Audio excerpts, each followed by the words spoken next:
Good morning. Hi there. How you doing? Yeah, I'm good, thank you. Good. Thanks for joining us today. So, as we usually do, we'll get you to do a sort of 5-minute intro on the fund. We've got some slides here. So, do you just want to sort of introduce what you're all about? We had you on last year, so Sure. people might be familiar, but good morning, everyone. So, those who don't know the Regional REIT story, we are a real estate investment trust, obviously investing in high quality regional office assets in the major conurbations and towns throughout the UK. So regional, obviously in the title, regional by nature. We listed in November 2015 with the intention and commitment to pay as high a dividend as our income allows. I think we've clearly done that. Since coming to market, we have consistently paid one of the highest dividends in the sector and currently the highest in the real estate sector. You saw the slide a minute or so ago. Based on the most recent close, our dividend yield on declared dividends for 2022 now 12%, which is obviously very high compared to historic levels, and that on a 30% discount, as Richard pointed out. Let me just discuss our year-end figures first, and I'll talk more about the market in general. So earnings up 6.6 pence. We paid that fully in dividend this year, so 100% covered. And our coverage has been excellent since we came to market. NTA obviously down, purely down to valuation, on which a little bit more later, but valuations were hit very substantially at the end of 2022 and specifically Q4. In my view, not accurately or correctly, but nonetheless, we are where we are. I think the Blackstone story is quite interesting. I'll come on to that with Richard in a few seconds. Key initiatives for the year: continue recycling capital. So we do buy, create value, and then hold income in the longer term to pay dividends, or sell assets where profits can be realized and we can recycle into assets where returns can be higher. We continued our ESG progress, obviously a massive subject, one I don't want to cover fully today, but just to say we are fully committed to the ESG process and we're making progress on that. Our EPC ratings are being driven forward year on year. And we have no issues whatsoever in meeting the timetables set out by the government. Not yet legislation, but will be, which is EPC-B by 2030. And driving portfolio rental yields and controlling costs. Costs have probably been the biggest headwind. Obviously, we're in inflationary times. So whilst income has progressed well, costs have also increased. Literally for every aspect of running a property portfolio. So that's been a headwind over the last year. Obviously, energy and utilities were a major part of that, which are beginning to come in slightly. So we expect to see some improvement on that aspect. But nonetheless, that is an issue for all property companies and all operators going forward. Like-for-like value decline, you'll see 12.1%. Versus MSCI rest of UK office at 17.3. So relative to the market, we've done okay, but I don't like relative performance. So 12.1 disappointing from our perspective. That of course doesn't include the Capex of 10 million that we had last year. So that 10 million Capex has not been added to the portfolio valuation. Debt and cash flow, LTV is up, as a result of the revaluation from 42.4 to 49.5. Our long-term target is 40%, and we're committed to that. And we will indeed get back to 40% over the medium term. Our debt is 100% fixed, swapped or capped, so we have no debt issues with a weighted average debt term of 3.5 years. 4.5 years. So we have really no issue. And the cost there, you'll see weighted average cost at 3.5%. So fixed debt, 3.5% for 4.5 years puts us in a strong position. Accounting returns you'll see there, and you can look at, compared to the market, again, relative performance. Compared to the market, we've actually performed very well. However, it is relative to the FTSE EPRA NAREIT UK index. Richard, if you can move to the next slide, please, that'd be appreciated. So, what are we all about? Well, we're all about proactive asset management. One of our main differentiations is that we do everything in-house. So everything from investment management, property management, asset management, financial management, research, debt origination and servicing, all done within my business. So that does differentiate us from most of the operators out there. We had an extremely good year last year, 114 new lettings, 5.9 million per annum gross rental row value. What I can say in context, clearly 2020 and 2021 were COVID affected years. The year prior to that, 2019 being the last normalized year, just to put this in context, we had 73 new lettings accounting for 3.8 million of new income. So a record letting year in terms of Regional REIT. We acquired 75 million, just recycling really of the 84 million of disposals. And interestingly, that you can see the arbitrage there on the disposals versus acquisitions. That obviously helps income and allows us to drive forward income and hopefully dividend. Occupancy up, which is pleasing. I'll talk a little bit more about the office market in a second. And then expiries, we continually renew over 70% of our leases. It was down slightly in 2020 and 2021 for obvious reasons. But if you look at the history since we came to market in 2015, it ranges between 70 and 75%. Next slide, please. So what are we all about? Well, we're all about de-risking. And how do we do that? Well, we do that through diversification. Now, clearly, we are office sector orientated, therefore not diversification in terms of sector, but diversification in terms of numbers of assets. You'll see 154 properties currently, numbers of tenants, 1,076, and a broad spread of those tenant businesses. So the pie chart or the donut on the right-hand side there shows the professions in which our tenants derive their income. So very, very important. This is done by standard industrial classification coding. Very important to us to understand where our income comes from, and that demonstrates a very, very broad spectrum of where our income's from. And really, the reason that we're so keen on looking at this is, certain economic trends and factors impact certain parts of the economy more than others. We need to try and understand where our income is derived, and therefore whether we can take action or understand where we might be impacted. And the broader spectrum of that accounts or allows us to account for the unknown. There's been very many unknown or unforeseen situations over the last 10 years, and we are just trying to create as robust an income stream as we can. Largest occupier represents only 2.4% of the rent roll. That's Virgin Media, and it's actually in 3 separate buildings, so no binary risk at all to individual tenants. Largest single property accounts for 3% of portfolio by value. Again, no binary risk in terms of individual assets. And if you look at that capital rate per square foot, £119 per square foot is just ridiculously low, in my opinion. The construction cost alone, excluding land, is now £240 to £280 a square foot. So it really doesn't make any real sense to us whatsoever that good quality income producing assets could have a capital rate of £120 or thereabouts. That just doesn't make any sense at all.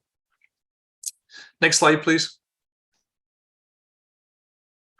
This is just an idea of the quality of tenants. I mean, people hear the word secondary talked about office assets and they assume they're poor quality and of poor quality tenants. That's simply not the case. They are secondary only by definition that they are probably 10 years or more old. and they are not in prime locations, such as, in Glasgow, it would be Bothwell Street, in Manchester, King Street, etc. So, they are in good, periphery locations or good secondary towns with high quality tenants. And this is a misnomer that we've been trying to get over since we came to market, whereby people assume poor quality buildings, poor quality tenants, and that's simply not the case. Next slide, please, Richard. EPC we were talking about earlier. This shows the movement, so quite a substantial movement now to B+. C, obviously there over a third, and D and E and below. E and below are assets that we are currently disposing of, so that will disappear over the course of the next year or so, being disposed for alternative use. And actually, if we just talk about that for a second, alternative, all of the assets we sold last year were for alternative use, bar none, from high quality business parks to city centre buildings, and those alternative uses tend to be beds or sheds, so residential, student accommodation, hotels, or industrial development. But that is quite an important aspect in the market when we talk about what is happening. Over 58 million square feet has disappeared from the office market since 2019. And I've been arguing, many of you have heard this story, I've been arguing really since 2015 that will be a driver going forward, in that a lot of buildings which are older and past their sell-by date in terms of the costs of refurbishing simply not being financially feasible will be repurposed. Now, if you put that in context, what we're now seeing is 3% of the entire market disappearing every year. Now, that's obviously not the prime end, that is the secondary end, and it's nearly all in the regions. So if you look at that in context, that is 7.25% of the regional market disappeared over the course of since 2019, and running at 3% per annum going forward. So, as I say, those E and below will be sold for alternative use. We've got a good track record in doing so.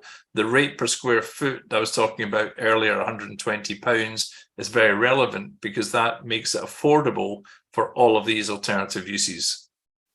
We continue to drive GRESB ratings and the Capex program.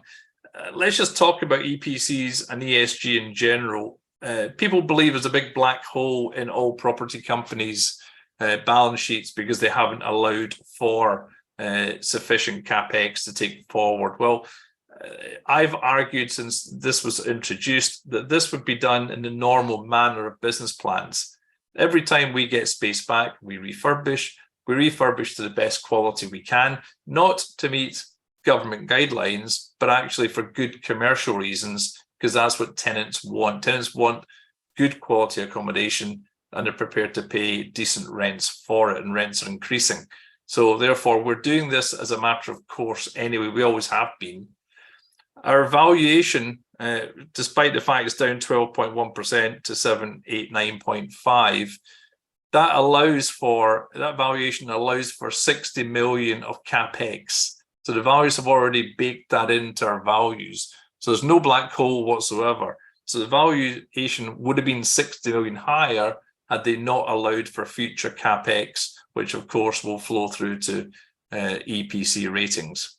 It's governance, as you'd expect, given our PLC is extremely strong for us. And social, this is becoming a much more important aspect.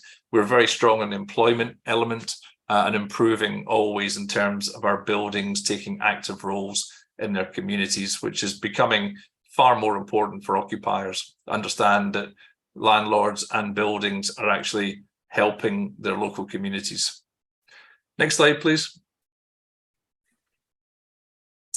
So this is probably most interesting for most of you, just our view on the office and what's happening. I talked about our lettings story a little bit earlier, and that is good. We're seeing continual demand and decreasing supply, despite the fact you have read this week 100 million square feet of empty offices. That includes offices where people haven't yet gone back. And if I can put that in context, the first part of my slide there, 99% of our tenants are now back. That was actually only 30% last March. And that 99% dates from the end of November 2022. So, we now have pretty much 100% of our tenants back in some form. And what we're now trying to assess and establish is how many people and for how long. And there's been a couple of studies done. Savills reported a European study undertaken a few weeks ago, showing that 70% was the pre-pandemic level, assuming that people are on holiday, some people be ill, some people be traveling. So if you had 100 people in the office, 70 would be sat at their desks at any moment in time. And they report that we're back to 80% of that number across Europe, i.e. 55% occupancy. So 80%, that ties in really well with ours. We're undertaking our own study just now. Obviously, I think we're a good bellwether of what is happening company-wise, particularly given our 1,050 or so occupiers. We hear from a lot of people, we have a lot of data. We're about halfway through, and halfway through that study is about 22,000 people. So it's a reasonable data point, and our data points exactly to what Savills have reported, 55% occupancy versus 70% pre-pandemic, but improving almost week on week, which is very encouraging for us as office landlords. Now, the other interesting point was, well, how long are they back for? People talk about hybrid working. I think we all expect hybrid in some form to be the way forward. Although my company are in 5 days a week, as are many others. But you've read only yesterday, some of the banks now insisting that their staff are in 5 days a week, particularly senior staff, which drives the junior staff in, of course. So, how many days back are they? Well, I thought our study would come back saying 3 at this stage. And I've been on record before suggesting that I thought it would take to the end of this year, end of 2023, before we see a new norm. And I think that's probably still the case. That new norm to me looks like being 4 and 1, 4 days in the office, 1 day from home. And that's actually what we're seeing on average of the 22,000 people studied so far. So that slightly surprised me. I thought it would come in 3 and 2 at this stage, and then ultimately end up at 4 and 1 by the end of the year. But so far our data is showing 4 and 1. And we will publish this data once it's complete. But as an interim position, that's quite encouraging. So supply contracting, demand remaining decent. There are challenges out there, undoubtedly. Energy pricing continues, inflation continues. We can obviously pass many of those costs on to our tenants, but we still sit with a high vacancy rate of roughly 17%, as you've seen on an EPRA basis. And therefore, we have to pick up the costs for that. So key for us clearly is reducing void. And we'll do that in 2 ways, or 3 ways, actually. One, we'll sell void where alternative uses are appropriate. We'll obviously let up more space. And we are introducing a flex space concept where we will offer all things to all people. If you wanted fully fitted out Cat A plus space, we will provide that for a cost. If you want an empty floor for a short period of time, we'll provide that again for a cost, or everything in between, from serviced offices right the way through. So that's another way of reducing our voids, given that many companies simply don't know what they need yet. Flexible space is at an all-time high, and we want to capitalize on that. Okay, next slide, please. Sorry, Richard, can we take that slide one back, please? So the top right-hand, very appropriate, I think, top right-hand quote there, Silicon Valley Bank, and we couldn't have written it better ourselves, but it was very appropriate. This was from their December 2022 financial reporting, and clearly, we face risks from prolonged work from home arrangement, and the answer was that even their board never met in person. Everything was remote. and they saw that as a high risk strategy for them as a bank. And clearly, this isn't the only reason, of course, that they went under, but nonetheless, they saw that as a risk. So I thought that was very telling, and I suspect why some of the major banks are insisting on 5 days a week working. Okay, Richard, sorry, next slide. So what are we seeing? Well, we genuinely believe there's no substitute for face-to-face collaboration. Of course, we're using technology this morning, but nonetheless, I think most people agree there is a place for technology, but face-to-face collaboration with colleagues is vitally important on a regular basis. Collaborative working, again, we believe that's better done in the office. Training, controls, and fun and interestingly, every cloud is a silver lining. Talk of recession, and indeed the costs of home living, energy costs, etc., are actually driving people back to the office as well. So we see a tailwind of return to the office. How will we make hybrid work? Well, I guess different companies will test different things and ultimately come up with a result for themselves over the course, in my view, over the course of this year. Given our tenants have only really been back since the end of last year, we think it'll take 12 months or so for them to decide what's right for them. The other thing, of course, is there will be then a lag because nobody likes double overheads. So companies will make do until such time as a lease event allows them to make a move, either upscaling, downscaling, or a relocation altogether. But that, I think, will bear itself out over the course of end of 2023 into 2024. Next slide, please. So for us, very much business as usual. We increased the annual dividend last year. We continue to be the highest paying REIT, actually just now, one of the highest paying REITs consistently.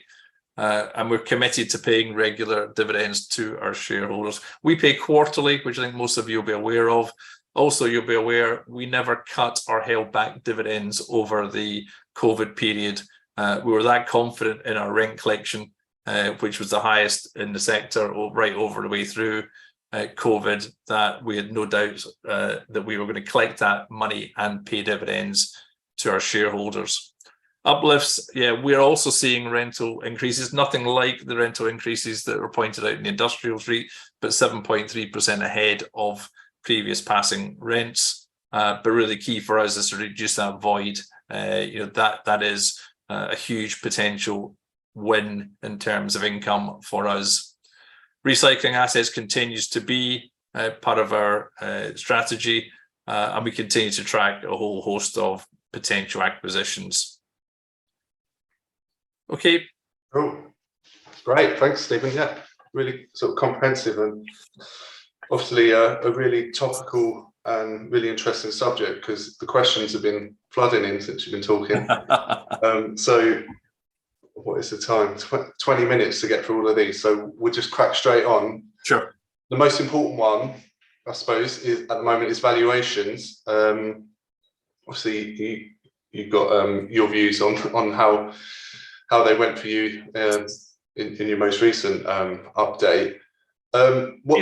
Let me just touch on that if I can, Richard. So my view on value is not that we're at the wrong values, although I think we are.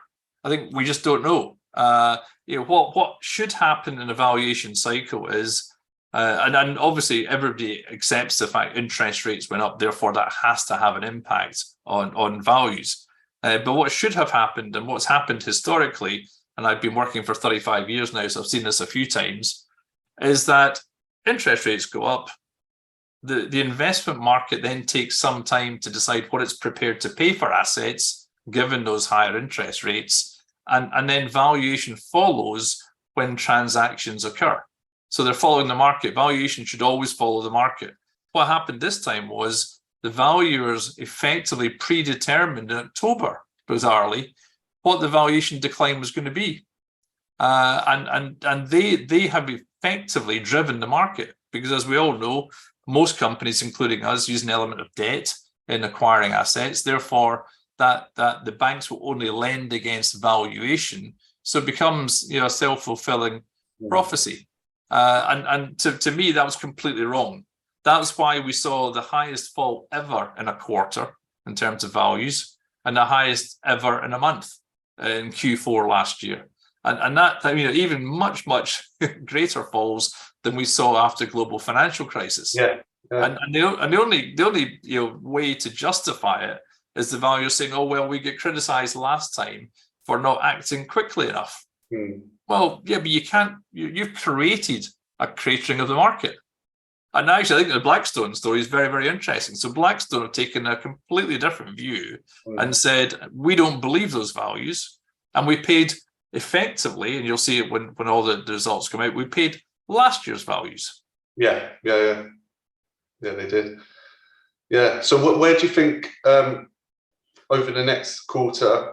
Well, we're at the end of March, coming up soon, and then the quarter after that, where do you think NAVs will go and values will go? Well, Savills have put out some data last week suggesting that, and indeed, they produce these on a regular basis. They've suggested that the prime office market, and all markets effectively, but the prime office market is in between 1/4 and 0.5% over the course of the last, well, since December, so the last quarter.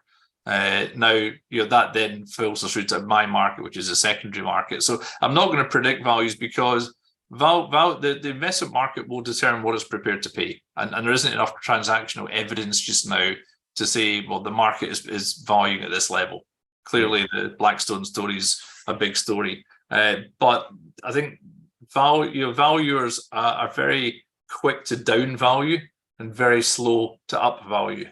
So we were valued on sentiment at the end of last year. Sentiment is getting stronger. Will that flow through to valuation? I don't believe so in the short term, i.e., our next value is June, and I'm expecting that to be flat. But I do expect to see an uptick by the end of the year. Yeah.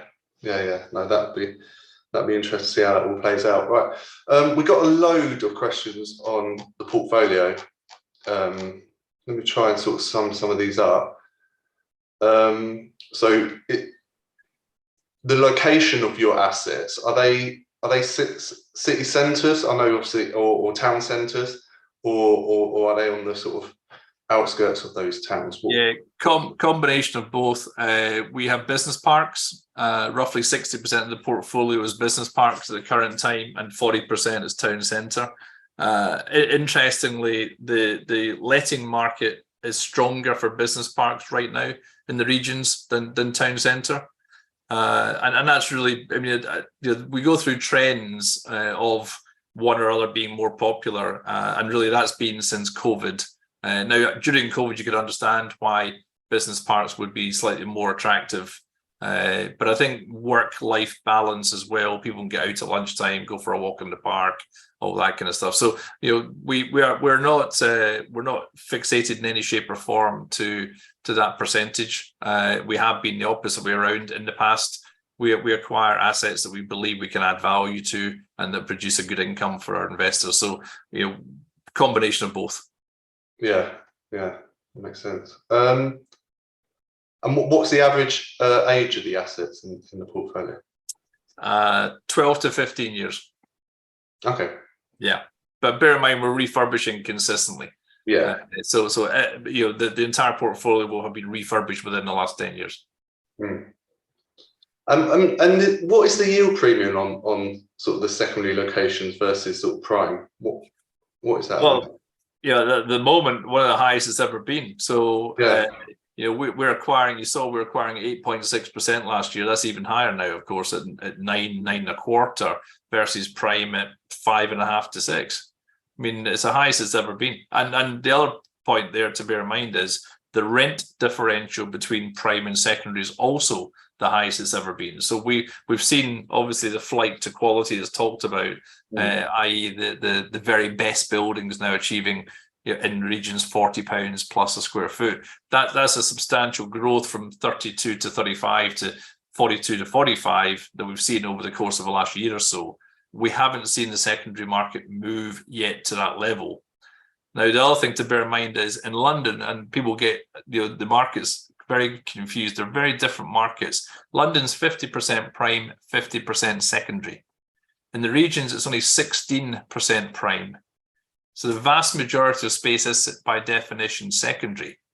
Now, if you only have 16% prime and it's full, which it is, any new demand has to go for the next best, which is that B plus A minus space that we're trying to create and provide.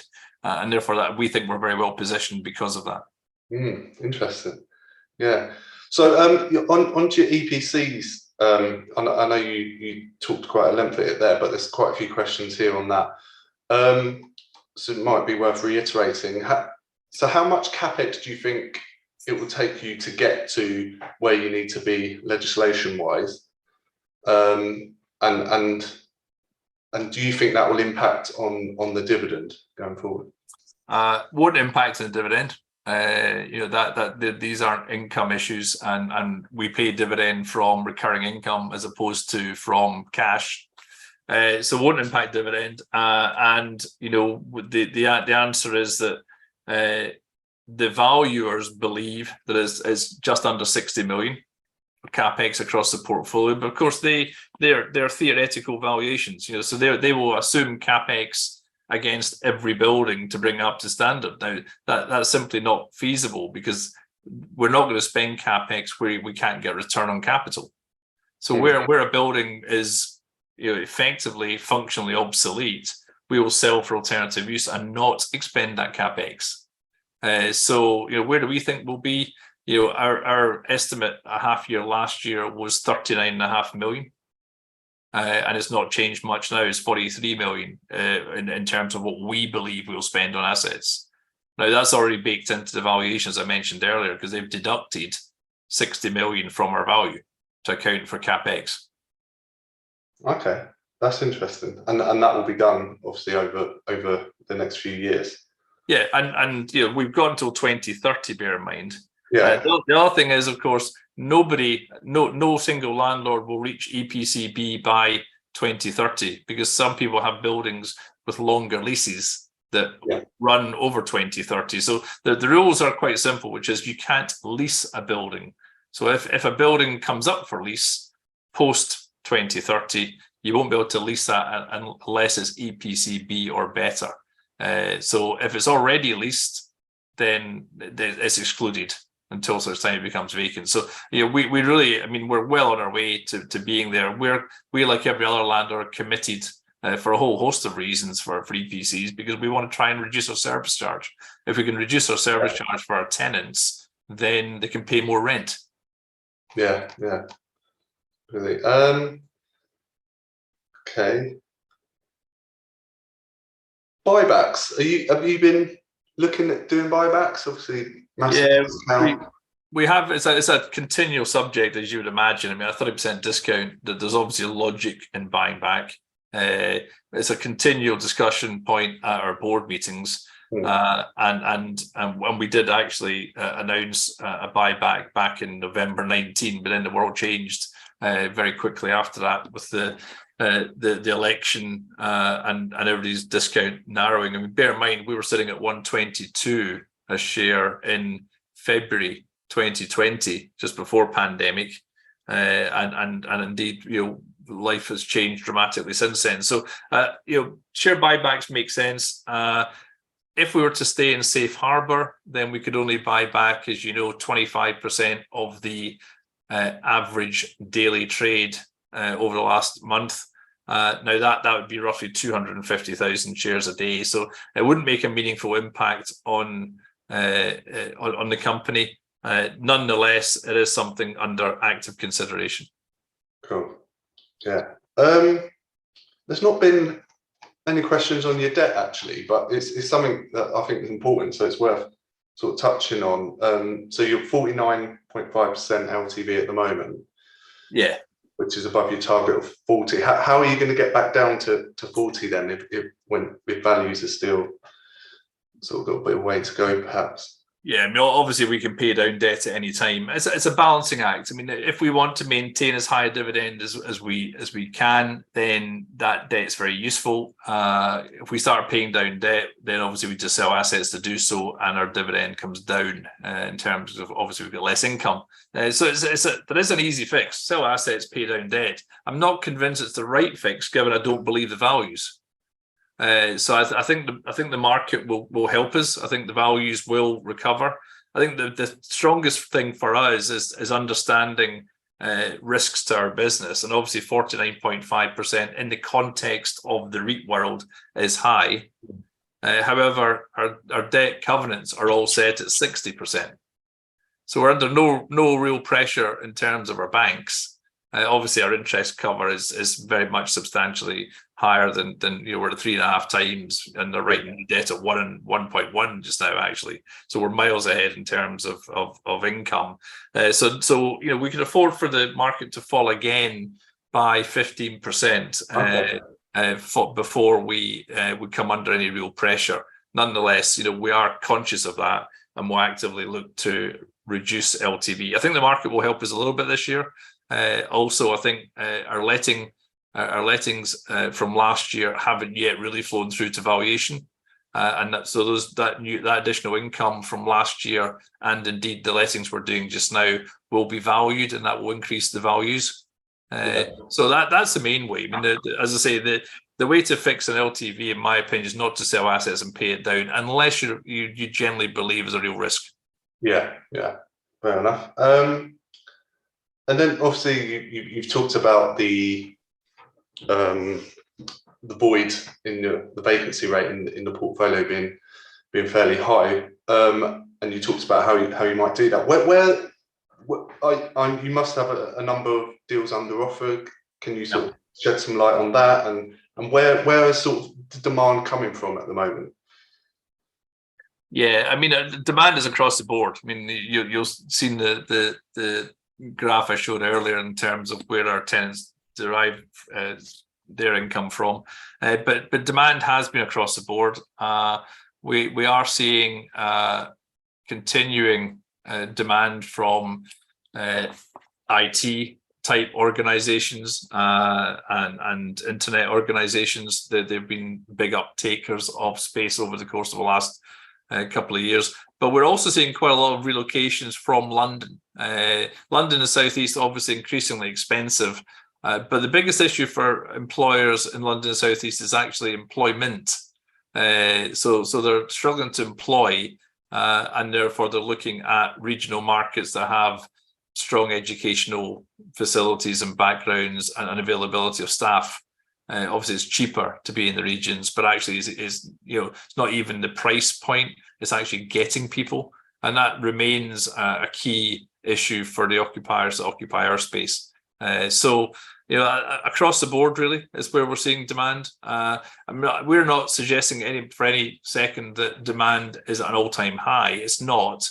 Number of inquiries are lower than they were pre-pandemic, but take-up is pretty strong and getting to pre-pandemic levels, and that what we're seeing is that the inquiries out there are real inquiries, not many tire kickers, to coin a phrase. These tend to come through to real lettings, as opposed to people just looking for the sake of negotiating a stronger deal with an existing landlord.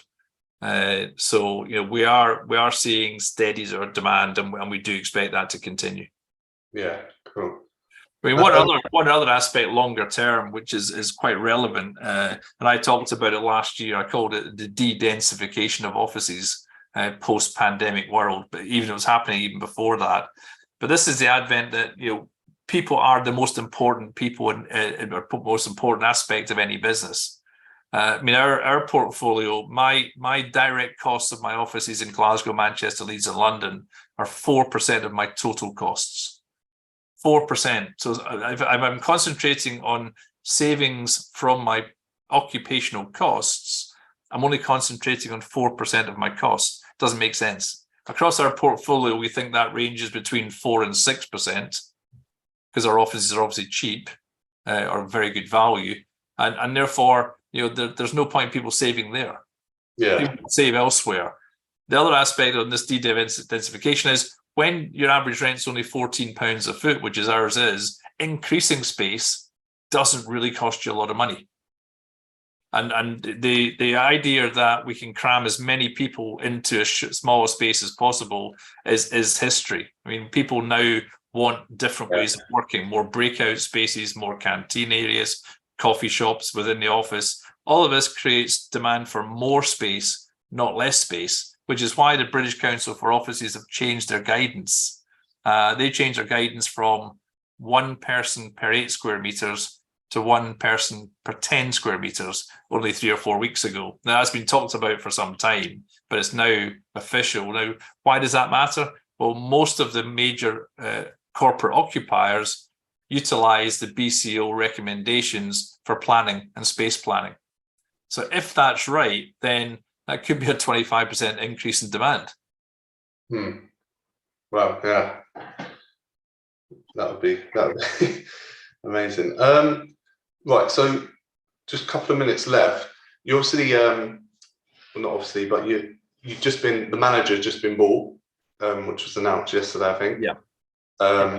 So congratulations on that. Is that will that have any impact or any changes? I think no changes, but I think very positive. I mean, you're right. I have sold a majority stake. I remain a major minority, if that's not an oxymoron.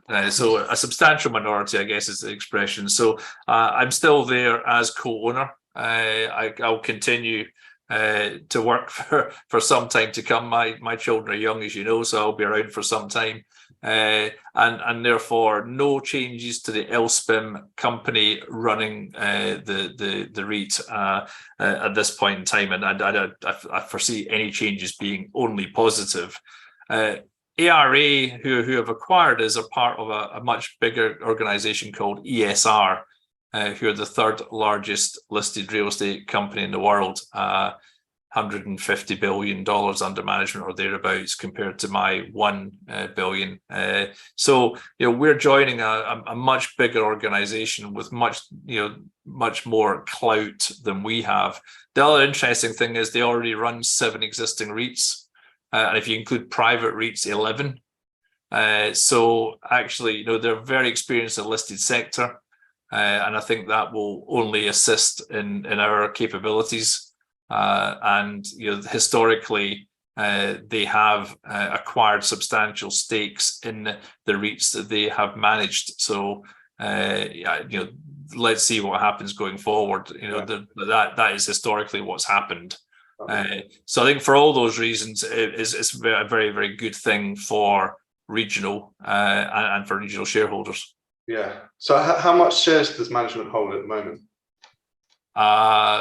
We family and friends, so bear in mind there's been changes. So family and friends, roughly 12% of the shares within the REIT. So substantial, a very substantial part of my family's monies. Cool. No, we like that. We like it. And then so with the recent bid for industrials, do you think that could happen with you guys?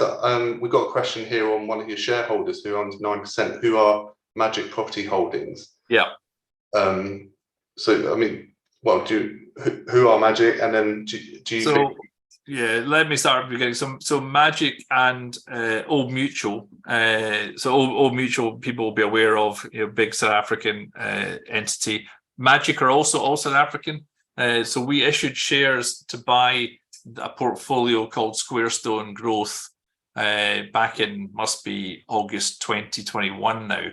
So we bought that portfolio for a mix of cash, debt, and shares, and that's how they got their shareholding.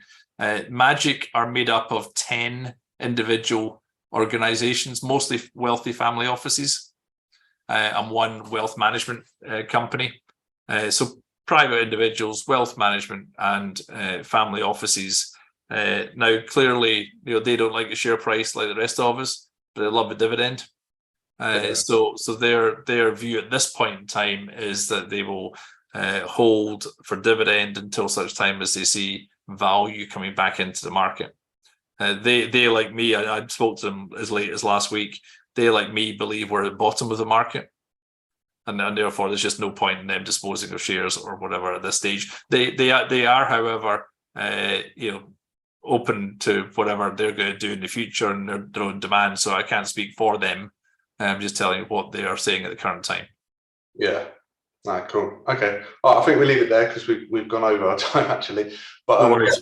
great speaking to you again. Really interesting, and we'll see where it goes. Best of luck. Great stuff. Thanks, Richard. Thanks all. Take care. Bye-bye. Okay, that just leaves me to show you what we've got coming up. We've sort of filled the hopper there. As you can see, we've got Australia UK Mid-Cap next week. Just wanted to point out that Stephen's going to be joining us at our property investment conference, which is on 18th of May. You can get your tickets for that. Go on our website at the events page. And it'd be really interesting talking about a wide range of subjects across the property world. So it'd be good to see you there. And we'll see you next week. Thank you for joining us.